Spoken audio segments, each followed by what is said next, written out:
ನಮಸ್ತೆ ಎಲ್ಲರಿಗೂ. ನಾನು ಇವತ್ತು ಕಳಶನ ಹೇಗೆ ಪ್ರತಿಷ್ಠಾಪನೆ ಮಾಡಬೇಕು ಅನ್ನೋದನ್ನ ಹೇಳ್ಕೊಡ್ತಾ ಇದ್ದೀನಿ. ಮೊದಲಿಗೆ ನಾನು ಪೀಠಕ್ಕೆ ಅರಿಶಿಣವನ್ನು ಬಳಿತಾ ಇದ್ದೆ.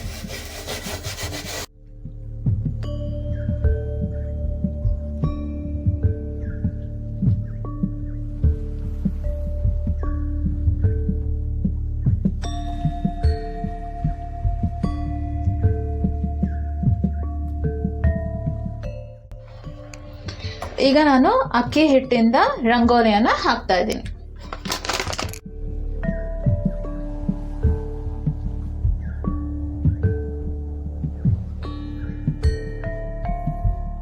ಈಗ ಇಲ್ಲಿ ನಾನು ಅಷ್ಟದಳ ಪದ್ಮ ರಂಗೋಲಿಯನ್ನ ಬಿಡ್ತಾ ಇದ್ದೀನಿ.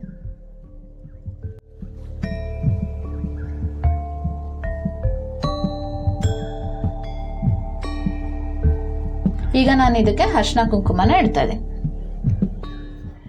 ದೇವ್ರ ಮನೆ ರಂಗೋಲಿನ ಯಾವಾಗಲೂ ನಾವು ಅಕ್ಕಿ ಹಿಟ್ಟಿಂದನೇ ಬಿಡಬೇಕು, ರಂಗೋಲಿನೇ ಯೂಸ್ ಮಾಡಬಾರ್ದು. ಈಗ ನಾನು ತೊಳ್ಕೊಂಡಿರೋಂತಹ ಬಾಳೆ ಎಲೆನ ಇಲ್ಲಿ ಹಾಕ್ತಾ ಇದ್ದೀನಿ. ಮಣೆ ಮೇಲೆ ಇಡ್ತಾ ಇದ್ದೀನಿ.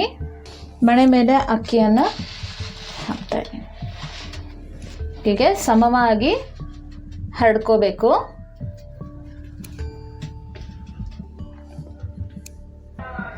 ಈಗ ಇದಕ್ಕೆ ನಾನು ಅರಿಶಿಣ ಕುಂಕುಮ ಅಕ್ಷತೆ ಕಾಳನ್ನ ಹಾಕ್ತಾ ಇದ್ದೀನಿ. ಕಳಶಕ್ಕೆ ನಾನು ಅರಿಶಿಣ ಕುಂಕುಮನ ಇಡ್ತಾ ಇದ್ದೀನಿ.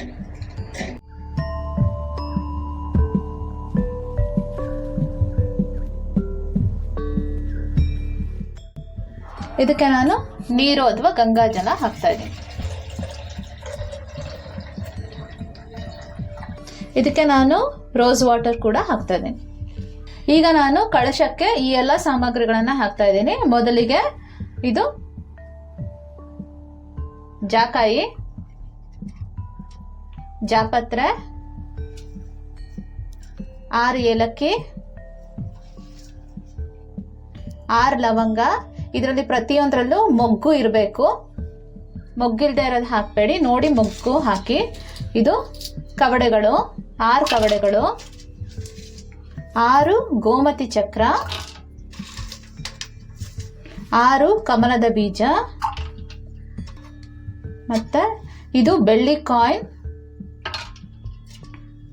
ಚಿನ್ನದ ಕಾಯಿನ್ ಇದ್ರೆ ಚಿನ್ನದ ಹಾಕಿ, ಇಲ್ಲ ಅಂತ ಹೇಳಿದ್ರೆ ನಾವು ಉಪಯೋಗಿಸದೇ ಇರುವಂತಹ ಯಾವುದಾದ್ರೂ ಚಿನ್ನದ ಮೂಗ್ಬೊಟ್ಟು ಅಥವಾ ಡಾಲರ್ ಅಥವಾ ಕಿವಿಯೋಲೆ ಯಾವುದಾದ್ರೂ ಚಿನ್ನದ ಒಂದು ಆಭರಣನ ಇದಕ್ಕೆ ಹಾಕ್ಬೋದು. ನಾನು ಇಲ್ಲಿ ಮೂಗ್ಬೊಟ್ಟನ್ನ ಹಾಕ್ತಾ ಇದ್ದೀನಿ. ಇದನ್ನ ನಾನು ಉಪಯೋಗಿಸಲ್ಲ, ದೇವ್ರಿಗೆ ಅಂತಾನೆ ಯಾವಾಗೂ ಹಾಕಿರ್ತೀನಿ. ಇದನ್ನ ನಾನು ಮತ್ತೆ 5 ರೂಪಾಯಿ ಕಾಯಿನ್ ಮತ್ತೆ ಕಳಶದಲ್ಲಿ ಹಾಕಬೇಕಾದ್ರೆ ಯಾವಾಗ್ಲೂ ಈ ತರ ಒಂದು ತಾಮ್ರದ ಕಾಯಿನನ್ನ ಯೂಸ್ ಮಾಡಿ. ಕೊನೆಯದಾಗಿ ಇದು ಲಾವಂಚದ ಬೇರು.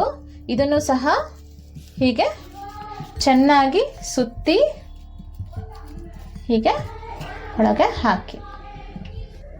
ಇದಕ್ಕೆ ಈಗ ನಾನು ಅರಿಶಿಣ ಮತ್ತೆ ಕುಂಕುಮನ ಹಾಕ್ತೀನಿ.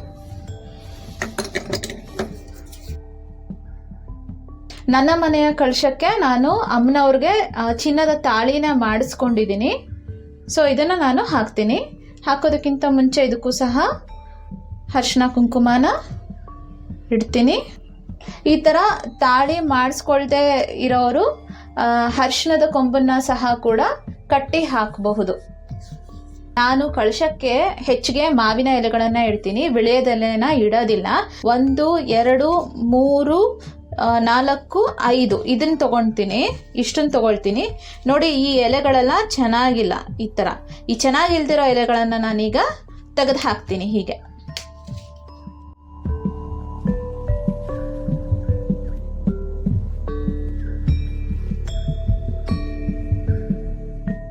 ಈಗ ತೆಂಗಿನಕಾಯಿ, ಈ ತೆಂಗಿನಕಾಯಿಗೆ ನಾನು ಪೂರ್ತಿ ಅರಿಶಿಣ ಬಡಿದು ಈ ರೀತಿ ರೆಡಿ ಮಾಡ್ಕೊಂಡಿದ್ದೀನಿ. ನನ್ನ ಒಂದು ಲಕ್ಷ್ಮಿ ಕಳಶಕ್ಕೆ ನಾನು ಯಾವಾಗಲೂ ನಾಮ ರೀತಿ ಬೊಟ್ಟನ್ನು ಇಡ್ತೀನಿ. ಸೊ ಅದಕ್ಕೆ ಈಸಿ ಆಗಲಿ ಅಂತ ಈ ಥರ ಸ್ಟೆಮ್ಸಿಲ್ಸ್ನ ನಾನು ಮಾಡ್ಕೊಂಡಿರ್ತೀನಿ. ಹೀಗಿಟ್ಟು ಇದಕ್ಕೆ ಇಲ್ಲಿ ಕುಂಕುಮನ ಹಾಕ್ತೀನಿ.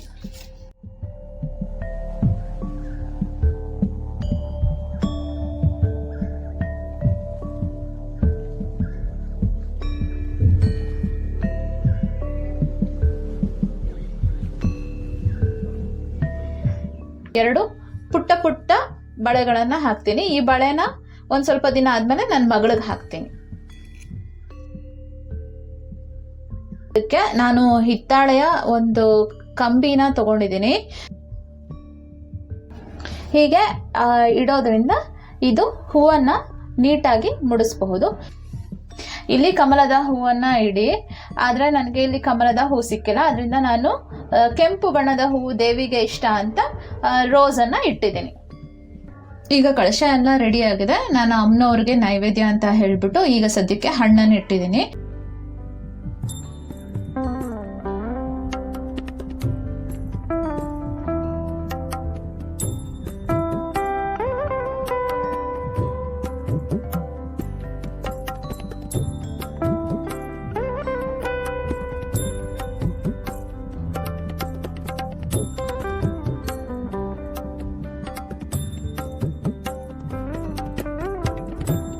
ನಾನು ಮಾಡಿದಂತಹ ಈ ಕಳಶ ಪ್ರತಿಷ್ಠಾಪನೆಯ ವಿಡಿಯೋ ನಿಮಗೆ ಇಷ್ಟ ಆಗಿದ್ರೆ ವಿಡಿಯೋನ ಲೈಕ್ ಮಾಡಿ, ಶೇರ್ ಮಾಡಿ, ಹಾಗೆ ಸಬ್ಸ್ಕ್ರೈಬ್ ಆಗೋದನ್ನು ಮರಿಬೇಡಿ.